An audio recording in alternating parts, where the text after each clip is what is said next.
Have you seen those wild demos called Kundalini Activation? Perhaps you've even been interested in trying it. Perhaps you have tried it. Perhaps you tried it and had a wonderful experience. Perhaps you tried it and had quite a bad experience. The question is, what is it? What are these spinal energy releases? Sometimes it's not even in the spine. How is this Kundalini? Well, it's not. Boom. Mic drop. No. Okay. Yeah, it's first of all, it's not Kundalini because Kundalini has two parts to it. It has Shakti, it has Shiva. These energy activation sessions, whether the energy travels through the spine, whether it's through the entire body, or whether it's through the front channel, is what is happening is they are not moving Kundalini. They are not awakening that energy stored in the Jajed pillar in your coccyx. They are awakening Prana.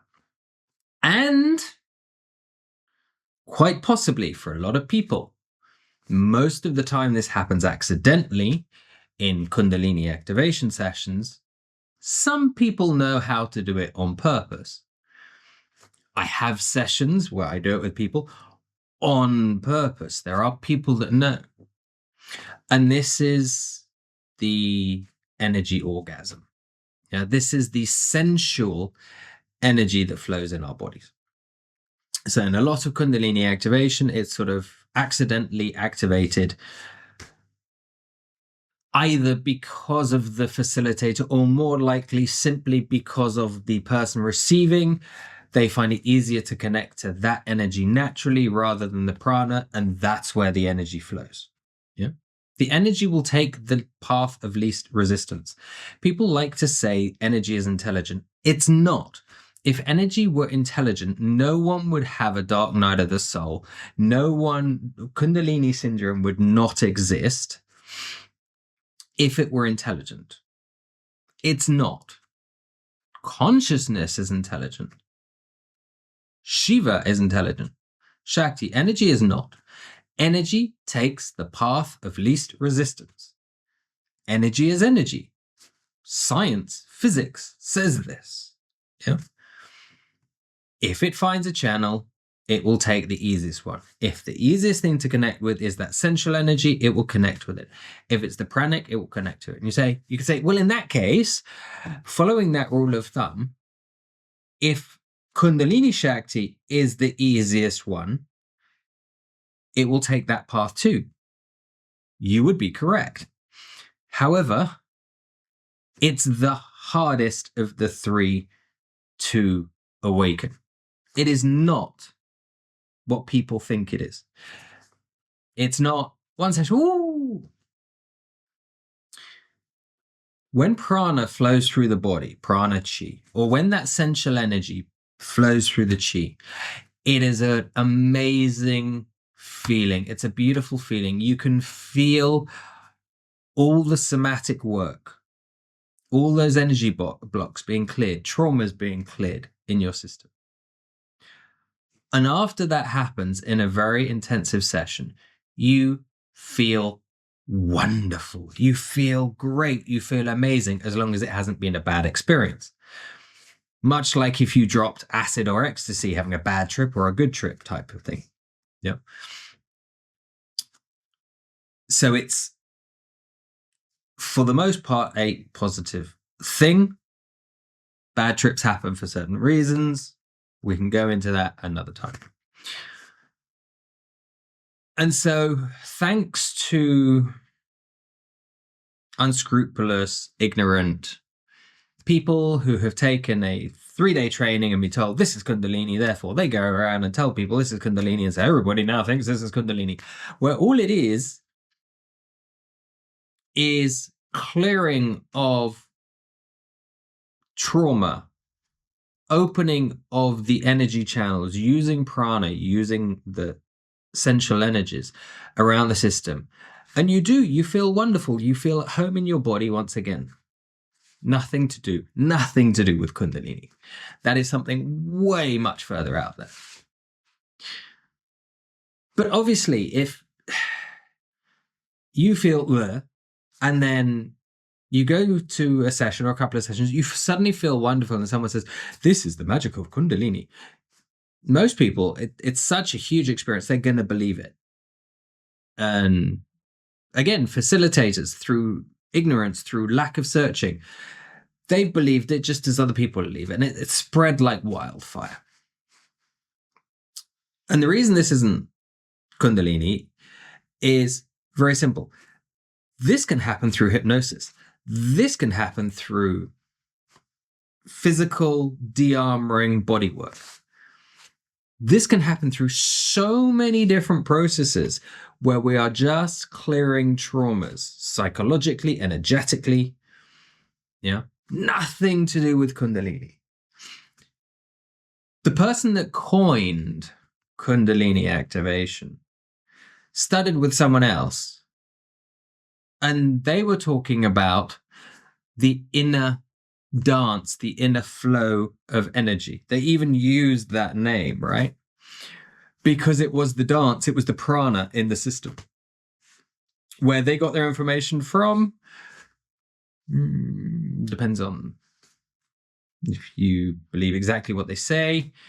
Then it was sitting on a beach. There were a couple of people that said sitting on a beach, got a download, and but if we look into this, if you look into, for example, the traditional healers in Indonesia, in the Philippines, places like that, this is all part and parcel of what they do. Yeah, it's been going on for a very long time.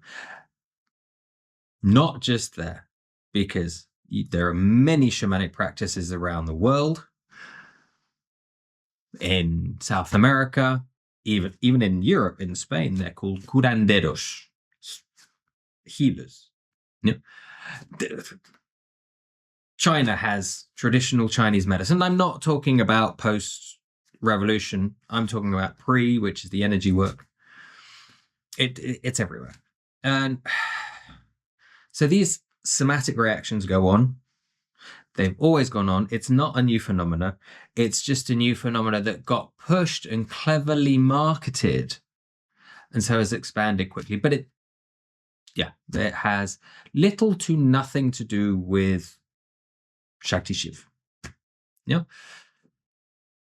Can it, as the only claim that was technically actually made by the person who coined it, through a long process, could possibly, might, maybe, in the end, sometime, awaken Kundalini? I'm paraphrasing if you hadn't noticed. That's what their claim was.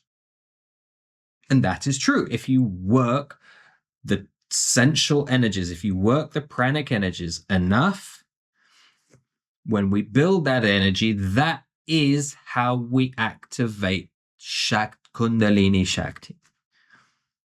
So the terminology, or what they said, was not wrong.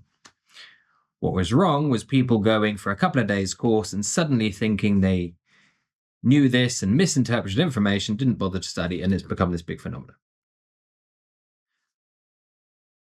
In short, Kundalini activation is somatic energy work. It is energy release. It is trauma release. It makes you feel great. It's moving that sensual energy around you, using the sensual energy is far more pleasurable than perhaps the pranic energy, although the pranic energy can also be very pleasurable. But both ways is working through pleasure rather than through pain, for the most part. That's all it is. Boom. Now I will drop the mic. If you want to, before I drop it, if you want to come and train Kundalini, I offer trainings at theawakenenergy.com. We talk about and we learn the sensual energy, the prana, first. Then we learn Kundalini Shakti. Then we go to, depending how far and natural abilities and many things, we get to Shiva. After that, there is an advanced course where we are then working deeper. We're working towards the middle pillar. Check that out if you're interested. If not, keep learning with the channel. Go to my other channel for energy transmissions, offered all free on YouTube if you want them. Remember, I also offer live group sessions weekly online. And whilst you pay monthly, every week it's a cup of coffee. That's all I charge you. It's a cup of coffee a week.